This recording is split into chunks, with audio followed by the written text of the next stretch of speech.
Hello there, I'm D-Dust and welcome back. Tonight's story was written by Snaketongue237. Something is wrong. 5 long years had passed since I had seen any of my cousins. The last time I saw them was when I was only 8 years old. I had skipped gaily around their little house, singing my favorite songs and playing games with the 6-year-old twins. This playtime, however, was consistently tainted by the gloomy presence of my Aunt Clarissa, who always used to scare me as a child. With her sharp chin and stormy eyes, she seemed the perfect flesh and blood representation of a living witch. My Aunt Clarissa was always a perfectionist, a taskmaster who held on to the firm belief that everything in her life should be perfect, or as close to perfect as humanly possible. She cared so much about faultlessness that you would have thought the whole world would have been thrown out of orbit if something in her life were to go wrong. The only thing my aunt cared about the most was her children. The 2 little angels who kept her heart beating and air pumping in and out of her lungs. As such, she was incredibly protective of them. Whenever I would try to play tag, hide and seek, monkey in the middle, or anything of that sort really, she would be hovering over us with her dark gray eyes flashing. She would always say, "Now, Jared, don't you ever play too rough with Simon or Louise. If anything ever were to happen to them, I'd wear you out." I always tried to dismiss these threats as being nothing but empty. My own aunt, frightening though she was, wouldn't dare to put her hands against me when my own mother was also present in the house. Would she? One way or another, I never dared to find out. I always managed to tread lightly when cavorting with my cousins, for fear what my Aunt Clarissa might do. I also had an Uncle Wayne, but he was often overwhelmed with his work as a businessman, and it was rare that he would descend from his office to be in our company. He was a shy man who seldom spoke, but had a great bellowing laugh that broke free whenever he found something humorous. There are only wisps of memory that I can recall of him, such as him nodding his head when it came time to say a prayer before we ate, or the way he always used to absent-mindedly rub his stubble when he was deep in thought. My family and I used to visit our cousins all the time back at my old house. We lived only 30 minutes apart from each other, and so it was often that we dropped by, if only just to say hello and catch up on the going-ons in our lives. Then my dad got a job offer in Virginia, and it was a long time before my family or I set foot in North Carolina again, let alone the minuscule town of New London. I do remember feeling happy, at the very least, for my Aunt Clarissa as we left, despite my disliking her. She was about to have another child, and her happiness had reached a peak that I didn't even know existed. Her eyes weren't as stormy as they usually were, and the last time we went to visit to say goodbye, she seemed unusually content. 3 was the perfect number. 3 perfect children. This was all Aunt Clarissa had ever wanted. We all moved to Norfolk, and 8 months later the big news came. Aunt Clarissa had delivered her baby. She sent us a letter fueled with obvious excitement for her newborn, whom she planned to name Mallory.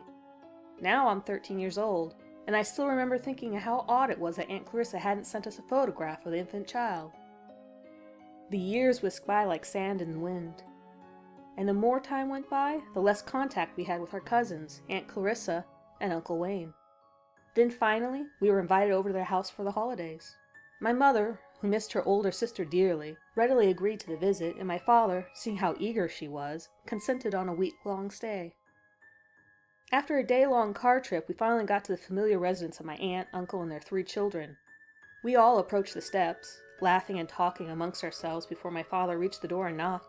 There was no immediate response. A full minute later, we were still standing there awkwardly, fidgeting and stealing glances at each other. Then, the door abruptly slid open about a foot. The face of an 11-year-old boy appeared from the inside of the house, his white blonde hair hanging over his green eyes, which flitted around, taking in our every detail. His jaw finally quivered slightly before he said to us, "Come in, please. It's so nice to see you all." After 5 years, Simon had definitely changed. No longer was he the playful and energetic young boy that I used to know. He was now more solemn, as if he had been constantly bullied and expected nothing but contempt from everyone. My mother wasted no time, smiling and gushing. "Why, Simon, come here and give me a hug." Simon allowed himself to be embraced before leading us all inside, where we were greeted by Aunt Clarissa. She smiled, saying, "Hello, everyone. It's been far too long," before spreading her arms and coming forward to give us all hugs. She commented on how much I had grown and asked me if I'd take care of my parents. I smiled uneasily and replied that I had done the best I could. I looked hard at Aunt Clarissa, taking in how she had changed, or more accurately, the lack of how much she had changed. There were gray streaks in her otherwise blonde hair, but that appeared to be the only major difference. I asked her if we could expect to see Uncle Wayne, and she responded by saying that he had unexpectedly had to leave on an important business trip, and couldn't be there to see us. This in itself was nothing all too surprising, and I thought nothing of it. She led us into the dining room, where Mallory and Eloise had sat down. My mother crooned over Mallory, and introduced herself while Dad commented on how much Eloise had changed. Mallory didn't look at all like the rest of the family. Her hair was a dirty blonde, and her eyes were not green or gray, but instead a light blue. I didn't really talk to her, but instead focused on Eloise, who had grown much older and prettier than I had last seen her. She barely remembered me, but I was still able to make small talk with her. I noticed she had grown to be wary and suspicious of others, as if someone might try to slip a knife in her back at any moment. When I asked her if she and Mallory got along, she flinched, as if she had just heard gunshots from outside. The only members of the family that seemed somewhat normal were Aunt Clarissa and Mallory. Mallory was happily eating away at the steamed carrots, and Aunt Clarissa sat on her chair with a pleased look on her face, as if proud of her perfect children. She looked down at Mallory with such adoration and motherly love that you could practically sense the strong emotions she had for her. There was definitely tension in the air, as if there had recently been a fight between Aunt Clarissa and her kids. I decided that I would ask Eloise about it after dinner. I met up with her in the living room and sat down. She was engrossed in a teenage magazine I'd never heard of, but looked up sharply as soon as the question was out of my mouth. "Eloise, is there anything wrong in this house?" Her green eyes darted to 2 different places somewhere behind me before meeting my own. I made a mental note of this. "There's nothing wrong here. Why would you say that?" she answered, forcing a smile onto her face. I shook my head. "Never mind. I thought Simon was acting unusual." I saw a split second of relief cross her face before she was able to hide it. "It's nothing. Don't worry about him. He gets bullied sometimes by older kids." I nodded and continued to talk to Eloise, but my mind was elsewhere. I swiftly concluded our conversation and got up, turning around as I did so. I quickly surveyed the living room, looking for the places Eloise had been glancing at. Those 2 places were the coat closet and the stairwell. I knew that something was terribly wrong with the family, but it was something that kept eluding me, something amiss that I couldn't quite put my finger on. It was very frustrating. I decided that I would find out that night, after everyone had gone to bed. I was to be sharing a room with Simon, and Mother and Father would be sleeping in the spare bedroom. I did my best to act normal and socialize with everyone, given the unsettling atmosphere of the house. My parents didn't appear to notice anything. They were completely oblivious to how strange our cousins were acting. I think that my mother was just so happy to see her family that she didn't observe their abnormal behavior. And my father had never gotten to know Simon or Eloise well enough to perceive that their stiff, nervous mannerisms were unusual. Finally, it was time to go to bed, and we all brushed our teeth and changed into pajamas. Simon had allowed me to use his bed, and he opted for the floor, nestling down amidst a pile of pillows and blankets, with the moonlight streaming in through the windows illuminating his face. I relaxed my breathing, pretending to fall asleep while watching Simon all the time, waiting for him to nod off. But he didn't. I stared at his motionless body for hours as he lay there on the ground, his eyes never closing.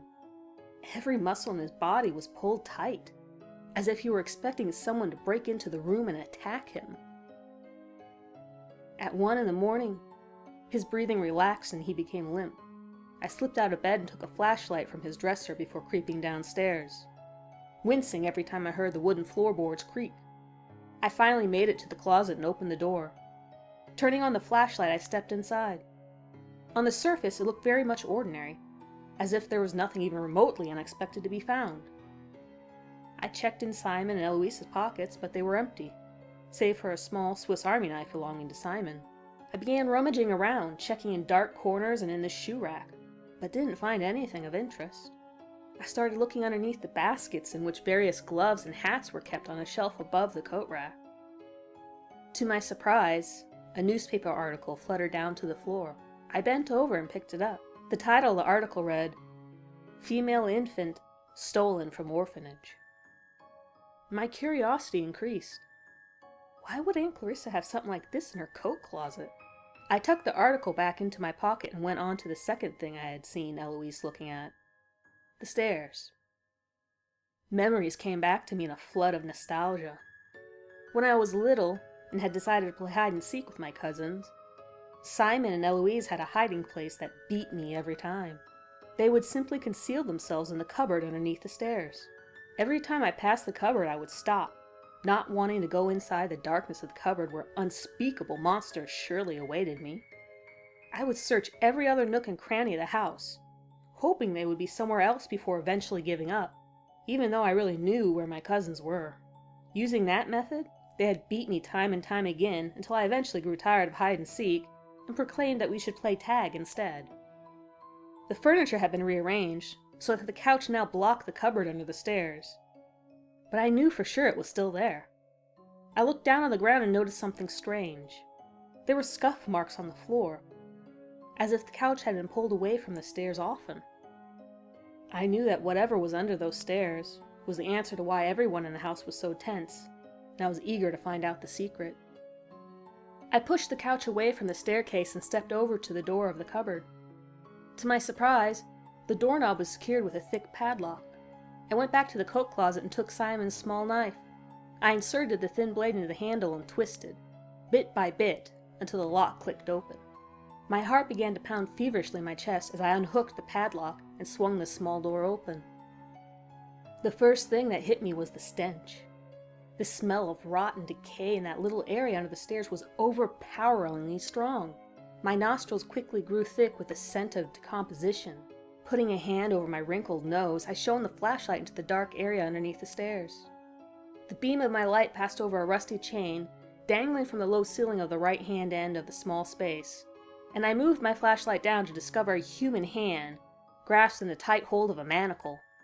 A shocked little gasp escaped my throat and my blood ran cold. I reached up and flicked the switch to the small light bulb dangling from the ceiling. Before me, a girl, no less than 5 years old, was hanging from the manacles on the ceiling, clad in nothing but a pair of dirty undershorts. Her head rolled to one side, a rag stuffed in her mouth, and her ankles were tied in thick rope that caused her veins to bulge out. Her wrists as well as her skin around her feet were red and sore from being bound. I can tell from the length of her face and her undersized eyes that she suffered from Down syndrome. Her skin was seemingly pulled over her bones and her ribs stuck out. Most alarming, however, was the gore that stained her mouth and hands. For a horrible moment, I thought that she was dead, but then her head rose from her shoulders, and the most pitiful noise emitted from her throat. She was trying, desperately, to moan in her discomfort, but such a thing was impossible with a gag in her mouth. Looking to the other side of the cupboard, revulsion welled into the pit of my stomach. Sprawled out in the other corner was a half-eaten corpse of my uncle. His stomach had been ripped open, and his innards spilled all over the floor. The skin on his face had been peeled away by greedy hands to reveal his white skull. Greedy hands. I looked again upon the child on the other end of the room. I saw, once more, the blood that surrounded her mouth and tarnished her hands. I was sure that if I had looked just a bit closer, I would have seen bits of torn human flesh under her fingernails. I couldn't take it. I keeled over and vomited heavily before catching my balance on the door frame, and trembled. The taste of sickness permeated my tongue and polluted each new deep breath I took. I had to do something immediately. My only choice was to call the police, but the only landline in the house I had seen was upstairs. I ran up the steps, no longer caring how much of a racket I was making. Upon reaching the phone, I snatched it up, dialing frantically with trembling fingers. But when I put it up to my ear, the only noise I heard was my own rapid breathing. I tried again, pressing buttons until I realized that it was no use. The phone lines had been cut. Aunt Clarissa kept her family under close tabs. Simon and Eloise's home was also their prison. All of a sudden, from downstairs I heard the most terrible sound. It was a loud female shriek that pierced the night and grated on my ears. That's when I realized I'd left the door under the stairs open and the light on. I then heard the quick footfalls of someone running, and the front door being slammed shut. I scrambled to my room and used my cell phone to call the police. I later found out what happened through Simon and Eloise, who explained their entire ordeal at the police station. It turned out that Aunt Clarissa, as the perfectionist I had always known her to be, could not possibly allow her child to have Down syndrome. She had, in short, spiraled into insanity, stealing a new baby from a nearby orphanage. She stole the child that I knew as Mallory, but Aunt Clarissa didn't have the heart to kill her own creation, even if her baby was marred, so she kept her child hidden away under the stairs, while still being with her perfect family. However, my uncle had opposed my Aunt Clarissa, so she had gotten rid of him and used his body to feed her hungry little secret under the stairs. I will never forget this. Every night when I climb into my bed, for the rest of my life, I will remember the horrible half-moan that poor girl had choked out. When I close my eyes, I will see the mutilated corpse of my own uncle. The worst part of this isn't even those thoughts, but instead the simple fact that Aunt Clarissa was never caught by the police. Even now, she's probably on the streets, maybe with a new name or face, searching for another perfect child. Thank you for tuning in. If you like this story, hit that like button. Consider sharing and subscribing to the channel to be alerted to new uploads. If you'd like to see something specific on my channel, leave a comment below and I will look into it. Good night, everyone.